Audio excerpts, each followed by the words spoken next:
స్వాగతం.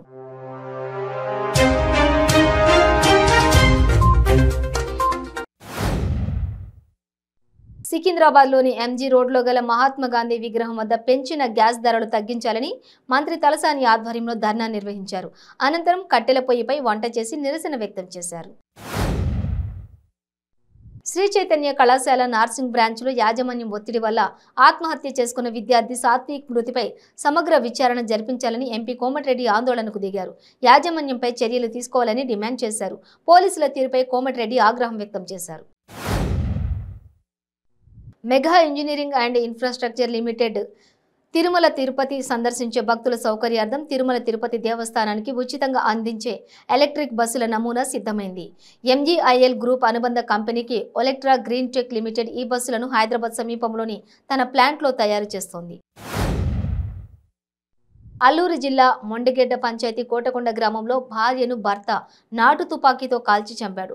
డబ్బులు ఇవ్వలేదనే కారణంతో మద్యం మత్తులో రామచంద్రరావు భార్య విజయలక్ష్మిని నాటు తుపాకీతో కాల్చాడు. ప్రపంచ పెట్టుబడుల సదస్సు వేళ కొందరు ప్రతిపక్ష నాయకులు రాష్ట్రంపై విషం చిమ్మే ప్రయత్నాలు చేస్తున్నారని మాజీ మంత్రి అవంతి శ్రీనివాస్ మండిపడ్డారు. చంద్రబాబు లాగా ప్రచారానికి ఎక్కువ ప్రాధాన్యం ఇవ్వకుండా అనుకున్నది సాధించడమే ముఖ్యంగా ముఖ్యమంత్రి జగన్ ధ్యేయమని వెల్లడించారు. పశ్చిమ గోదావరి జిల్లా భీమవరంలో శ్రీ విష్ణు ఎడ్యుకేషనల్ సొసైటీ విద్యార్థులు రోడ్డుపై కొట్టుకున్నారు. క్యాంపస్ ముందు రోడ్డుపై 2 గ్రూపులుగా విడిపోయి పరస్పర దాడులకు తెగబడ్డారు. ఘర్షణ పడ్డ విద్యార్థులు విష్ణు కళాశాల క్యాంపస్కు చెందిన సీతా పాలిటెక్నికల్ విద్యార్థులుగా తెలుస్తోంది. జగన్ రోడ్డు మీద తిరగడం మానేశారంటూ జనసేన నేత నాదెండ్ల మనోహర్ సెటైర్లు వేశారు. జగన్ ఎక్కడికి వెళ్లాలన్నా హెలికాప్టర్లోనే వెళ్తున్నారని మండిపడ్డారు. గుంటూరు జిల్లా తెనాలిలో సీఎం జగన్ పర్యటించారు. నాంపల్లిలోని ఇంటర్ బోర్డు ముందు ఎస్ఎఫ్ఐ సభ్యులు ఆందోళన చేపట్టారు. శ్రీ చైతన్య కళాశాల నర్సింగ్ బ్రాంచ్లో యాజమాన్యం ఒత్తిడి వల్ల ఆత్మహత్య చేసుకున్న విద్యార్థి సాత్విక్ మృతిపై సమగ్ర విచారణ జరిపించాలని డిమాండ్ చేశారు. యాజమాన్యంపై క్రిమినల్ కేసులు నమోదు చేయాలని, కళాశాల గుర్తింపు రద్దు చేయాలని కోరారు.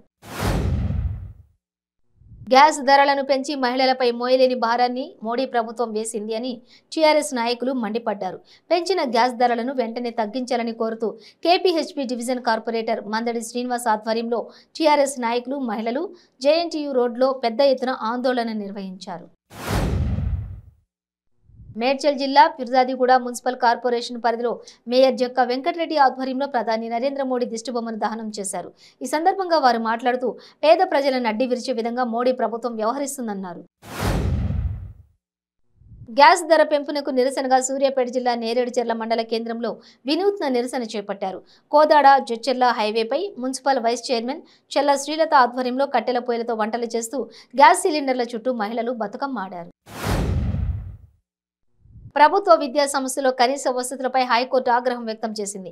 700 మంది విద్యార్థినులకు ఒక్కటే మూత్రశాల అంటూ ధర్మాసనం ఆశ్చర్యం వ్యక్తం చేసింది. సరూర్ నగర్ ప్రభుత్వ జూనియర్ కళాశాలలో సమస్యలపై ఎల్ఎల్బి విద్యార్థి మణిదీప్ రాసిన లేఖను న్యాయస్థానం సుమోటోగా తీసుకుంది. వనపర్తి మెడికల్ కళాశాలలో మెడిసిన్ చదువుతున్న విద్యార్థులతో రాష్ట్ర వ్యవసాయ శాఖ మంత్రి సింగిరెడ్డి నిరంజన్ రెడ్డి, ఆలంపూర్ ఎమ్మెల్యే అబ్రహాం సమావేశమై వారితో కలిసి భోజనం చేసి వసతుల్లో లోటుపాట్లు అడిగి తెలుసుకున్నారు. ఆంధ్రప్రదేశ్ ప్రభుత్వం ఎంతో ప్రతిష్టాత్మకంగా నిర్వహిస్తున్న ఏపీ గ్లోబల్ ఇన్వెస్టర్ సమ్మిట్ వైజాగ్లో ప్రారంభమైంది. సమ్మిట్లో తొలుత రాష్ట్ర గీతం మా తెలుగు తల్లికి గీతాన్ని ఆలపించి ముఖ్యమంత్రి జగన్ జ్యోతిని వెలిగించి సదస్సు ప్రారంభించారు. రంగారెడ్డి జిల్లా మైలార్దేవపల్లిలో గంజాయి గ్యాంగ్ రెచ్చిపోయింది. గంజాయి మత్తులో మైనర్ బాలుడిపై విచక్షణ రహితంగా దాడి చేశారు. కిరాణా దుకాణంలో కూర్చున్న బాలుడిని బలవంతంగా సమీపంలోని గుట్టల వద్దకు తీసుకెళ్లారు. గంజాయికి డబ్బులు ఇవ్వాలని బాలుడి బట్టలు విప్పి బెల్టు, కర్రలతో తీవ్రంగా కొడుతూ చిత్రహింసలు పెట్టారు. విశాఖలో పారిశ్రామికవేత్తలు సదస్సులో లక్షల కోట్లు వస్తున్నాయని చెప్పుకునేది కాదని ఒక ప్రణాళికాబద్ధంగా ముఖ్యమంత్రి పెడుతున్న సదస్సు అన్నారు మంత్రి కొట్టు సత్యనారాయణ. సింహాద్రి అప్పన్నను దర్శించుకున్న ఆయన మీడియాతో మాట్లాడారు. బీఆర్ఎస్ పార్టీ పిలుపు మేరకు పెరిగిన గ్యాస్ సిలిండర్ ధరలపై బీజేపీ కేంద్ర ప్రభుత్వ వైఖరికి నిరసనగా నిజామాబాద్ జిల్లా కేంద్రంలో బీఆర్ఎస్ పార్టీ ఆధ్వర్యంలో చేపట్టిన ధర్నా కార్యక్రమంలో రాష్ట్ర రోడ్లు భవనాల శాఖ మంత్రి Vemula Prashanth Reddy, MLA Bigala Ganesh Gupta, ZP chairman Dadanna Vithalarao, mayor Neetu కిరణ్లు పాల్గొన్నారు.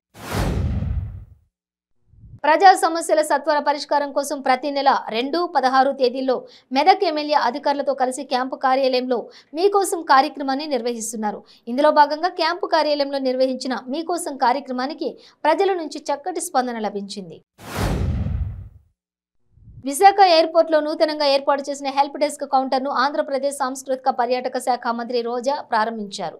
యువతకి ఉద్యోగం, ప్రజలకు ఆనందం కలిగించే ఒకే రంగం పర్యాటక రంగమని, వైజాగ్ గ్లోబల్ ఇన్వెస్ట్ సమ్మిట్లో దాదాపు 20,000 కోట్లకు పైగా టూరిజంకి సంబంధించిన ఎంఓయూలు జరగబోతున్నాయని అన్నారు. శ్రీ చైతన్య కళాశాల నర్సింగ్ బ్రాంచ్లో యాజమాన్యం ఒత్తిడి వల్ల ఆత్మహత్య చేసుకున్న విద్యార్థి సాత్విక్ మృతిపై విచారణ జరిపించాలని, శ్రీ చైతన్య యాజమాన్యంపై క్రిమినల్ కేసులు నమోదు చేయాలని వామపక్ష విద్యార్థి సంఘాల ఆధ్వర్యంలో హైదరాబాద్ బషీర్బాగ్లోని విద్యాశాఖ మంత్రి సబితా ఇంద్రారెడ్డి కార్యాలయాన్ని ముట్టడించాయి. మచిలీపట్నంలోని శాసనమండలి సభ్యులు బచ్చుల అర్జునుడు నివాసంలో మాజీ మంత్రి వర్యులు, పొలిట్ బ్యూరో సభ్యులు కొల్లు రవీంద్ర, రాష్ట్ర కార్యదర్శి కొనకళ్ళ బుల్లయ్య, మాజీ మున్సిపల్ చైర్మన్ మోటమర్రి బాబా ప్రసాద్ ఆయన భౌతిక కాయానికి పూలమాలలు వేసి నివాళులర్పించారు. దళారుల దోపిడీని తగ్గించేందుకే ఫేస్ రికగ్నిషన్ టెక్నాలజీ తీసుకొచ్చామని టీటీడీ ఈవో ధర్మారెడ్డి తెలిపారు. ఫోటో ఆధారిత బయోమెట్రిక్ ప్రక్రియను ఈవో పరిశీలించారు. నూతన పరిజ్ఞానం అమలుపై అధికారులకు కీలక సూచనలు చేశారు.